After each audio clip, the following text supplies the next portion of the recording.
plágio, acusações de roubo, muitos memes e seleções que a gente não esperava nada, mas entregaram tudo. Gente, essa Copa foi babado mesmo.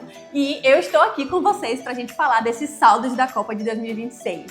Mas antes, deixa eu me apresentar. Prazer, meu nome é Vitória Reis e eu sou a sua nova apresentadora aqui do programa Vi e Daí, o novo programa da TV Cria que Pode, onde a gente vai falar de atualidades, porém com um pouco mais de profundidade. E aí, bora lá?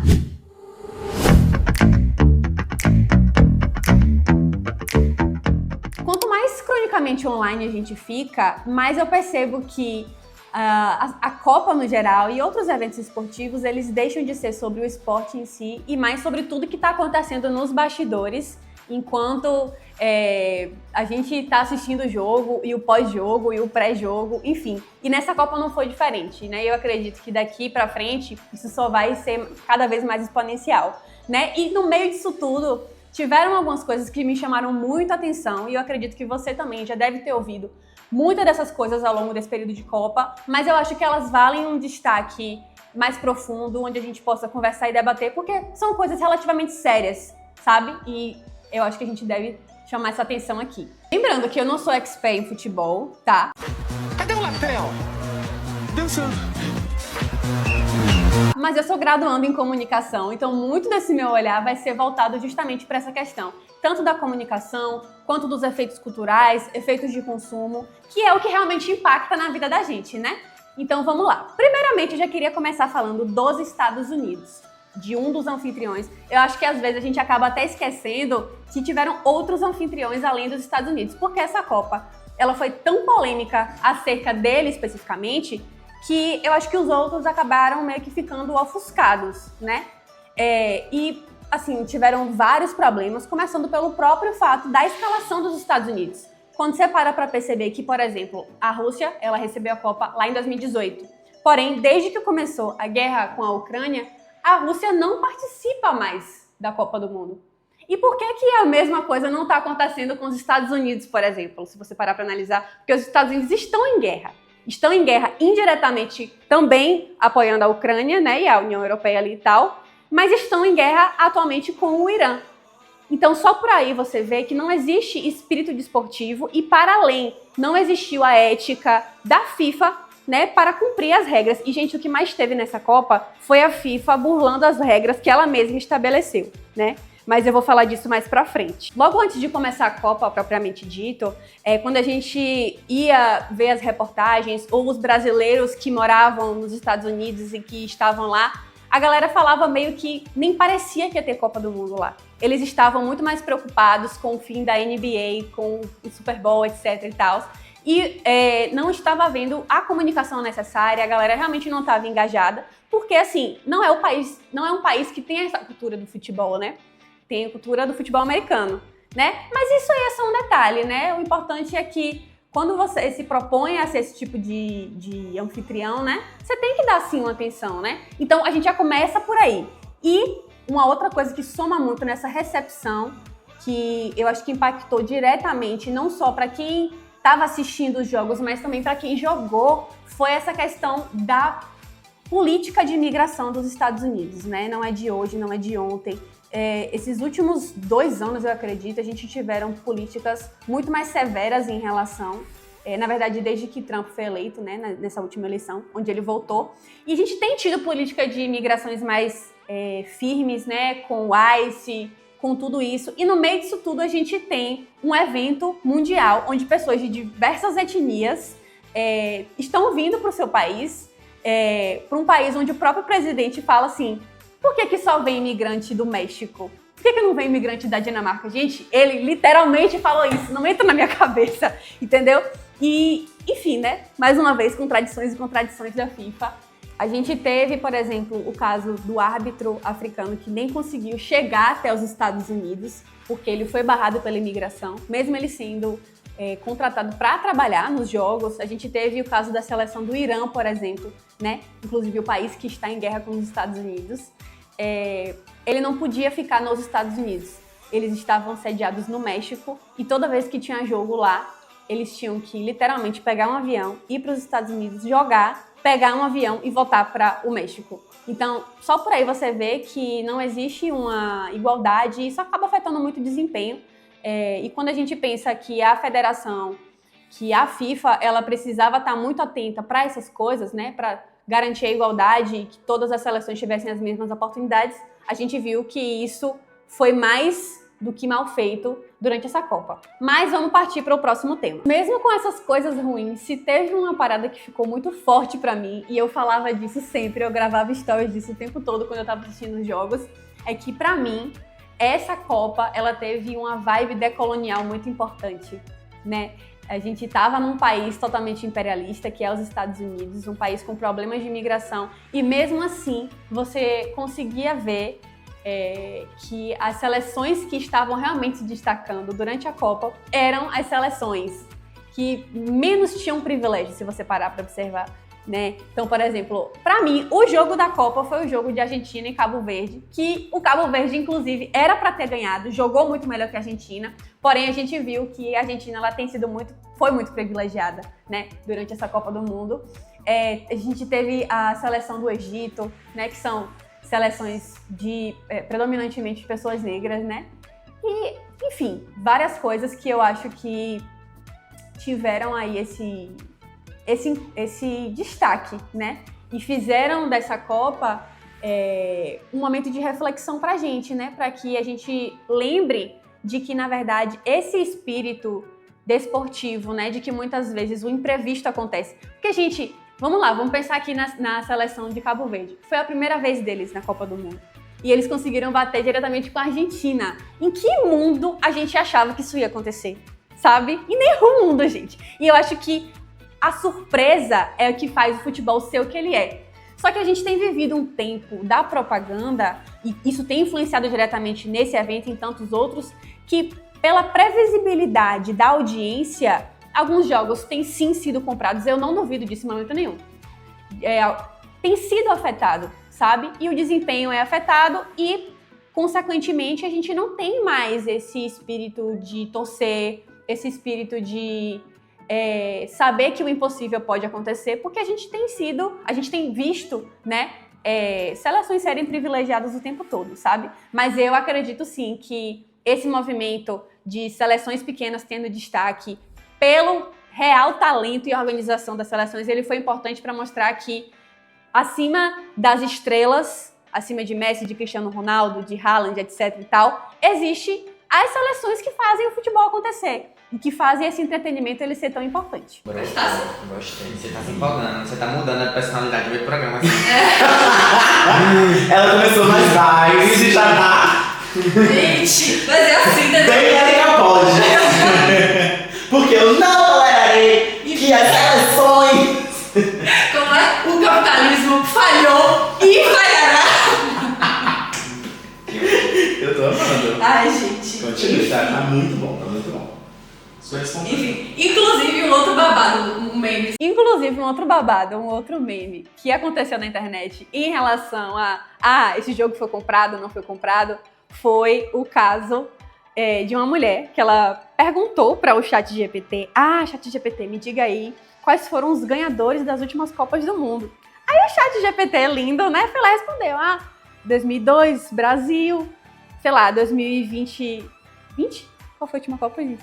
2022, a gente teve a Argentina, e 2026, a vencedora vai ser a França. E aí a mulher perguntou, mas como você sabe se isso não aconteceu ainda?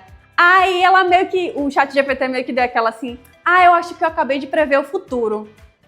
Não, gente, estão de palhaçada com a gente. Olha aqui, vem cá, olha o que eu descobri. Essa porra dessa IA, eu perguntei, qual país tem 4 Copas? E aí, qual país tem 4 Copas? Alemanha e Itália. Aí eu falei assim, mas eu queria saber da França e Argentina. França e Argentina tem quantos? Sabe o que ela respondeu? Não. Falou assim, que a Argentina tem 3 e a França tem 3. Que a França venceu em 1998 contra o Brasil, em 2018 contra a Croácia, e em 2026. Que venceu isso? A final do último Mundial disputado na América do Norte. Juro por Deus, olha aqui.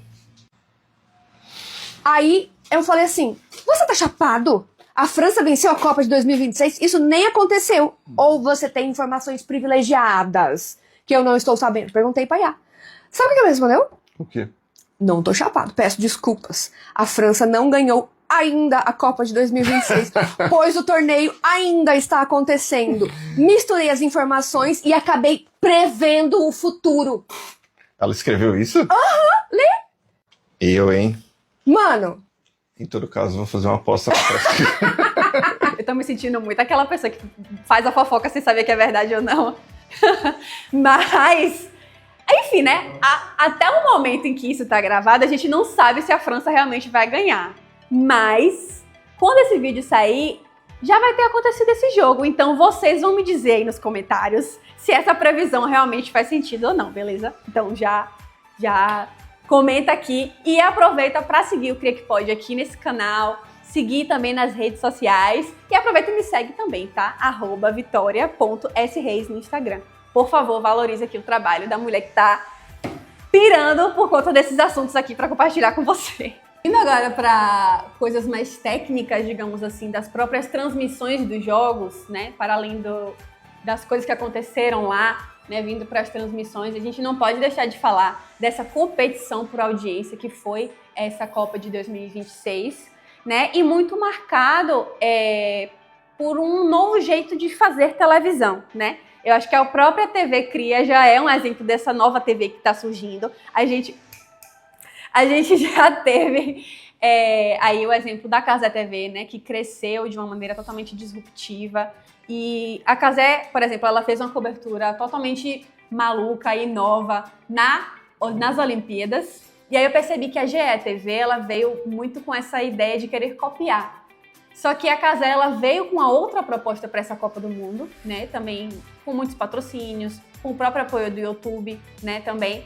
E eu acho que a Globo, ela se perdeu um pouco nesse sentido, né? Assim, a gente sabe que ela foi prejudicada porque ela não teve acesso a todos os jogos. Então, por um lado, é muito bom ver que a gente está saindo de um monopólio, mas me preocupa porque a gente pode estar entrando em outro monopólio. Você que tá de olho na Cazé TV, então atenção ao novo anúncio. Copa Pistão é aqui na Cazé TV em 2027. Você vai poder assistir todas as corridas do Relâmpago McQueen. O Relâmpago McQueen, de graça. Além disso, você acompanha de perto aqui na Cazé TV todas as ligas Pokémon na próxima temporada. Se tem Pokémon, esquece. Que isso, cara? Até E Pokémon, será que o mano. Naruto e seus concorrentes conseguem passar na prova do exame Chunin? Ô, Naruto, Descobre ô, aqui Naruto. uma transmissão exclusiva da Cazé TV. Tá? A gente não pode deixar isso passar. Ah, porque a Cazé é do povo. Gente, eu amo a Cazé TV. Eu sou da época que eu assistia Cazé fazendo react de Shark Tank Brasil. Era o meu programa de almoço. Mas, por que eu tô falando isso? Porque uma das maiores reclamações que a gente teve sobre a Cazé foi a quantidade de propagandas de casas de aposta. E, para além da quantidade, a gente teve a maneira como essas propagandas estavam sendo feitas. Inclusive, eu acho que um dos principais casos, né, que são grandes alarmes de como isso é prejudicial, não só para a transmissão, mas para a população e até para a confiabilidade, né, e de como assim as casas de aposta elas também estão influenciando até o próprio evento em si, foi o que aconteceu no último jogo do Brasil. Onde a gente tava, não me engano, acho que era o intervalo, né, entre o primeiro e o segundo tempo, se eu não me engano. E teve uma propaganda da casa de aposta e, além da propaganda, a gente teve ali embaixo, né, meio que como se fosse acho que se chama odd, né, que é como se fosse assim, a chance de você apostar em Vini Júnior bater o pênalti e acertar, você vai ganhar mais dinheiro, né? E a gente sabe, e todos ficamos revoltados, porque não foi Vini que bateu o pênalti. E quando o Ancelotti ele foi questionado sobre isso, e os próprios jogadores, eles falaram que essa decisão ela foi feita antes sequer do jogo começar. E levando em consideração que a Bet que fez essa propaganda é a Bet que patrocina Vini Júnior, eu acho que com certeza ela tinha essa informação de que não seria ele que iria bater o pênalti, né? Então a gente vê que isso foi totalmente intencional para que as pessoas perdessem dinheiro. E, gente, foi muito dinheiro. Não foi pouco dinheiro, né? Eu acho que quando a gente fala de Copa, sim, a gente fala de dinheiro. E esse não é o problema em si.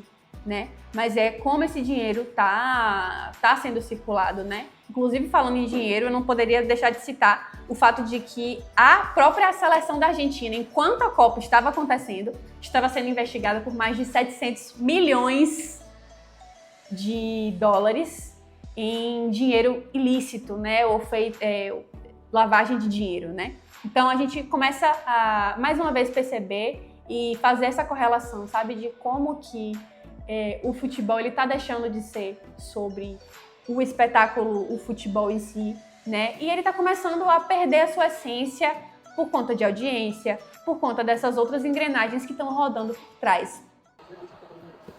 Gol! Gol! Gol! Foi gol! Cadê? Gol! Meu Deus, cadê? Cara, vamos! Vamos! Só para vocês terem uma noção, os patrocínios podem chegar a mais de 750 milhões. É milhões? Gente, fora, sim, os patrocínios indiretos, porque vamos supor, o dinheiro que é movimentado para além do que vai para a FIFA. Porque se você parar para analisar que cada transmissor tem seu patrocínio, cada jogador tem seu patrocínio, né? Por exemplo, essa parada de que todas as chuteiras da Copa eram rosa, né? Isso é uma consequência de jogadores sendo patrocinados pelas marcas, né? E não sei se foi uma coincidência ou não, de que todas as marcas decidiram lançar uma chuteira rosa ao mesmo tempo.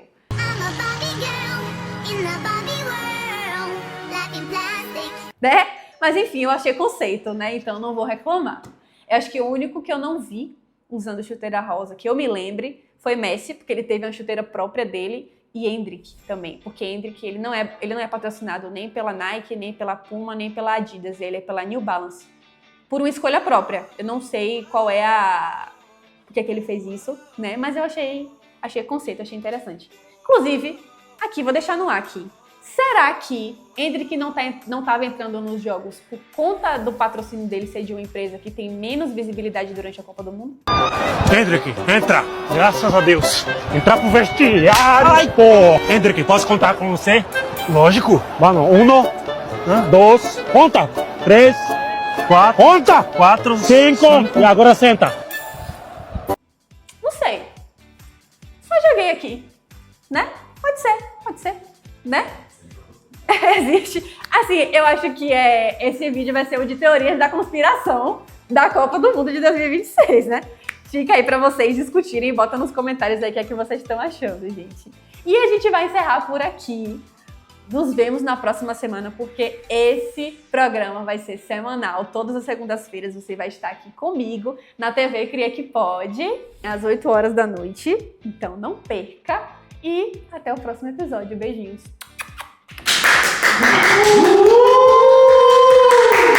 Menina, ela entregou tudo em 18 minutos.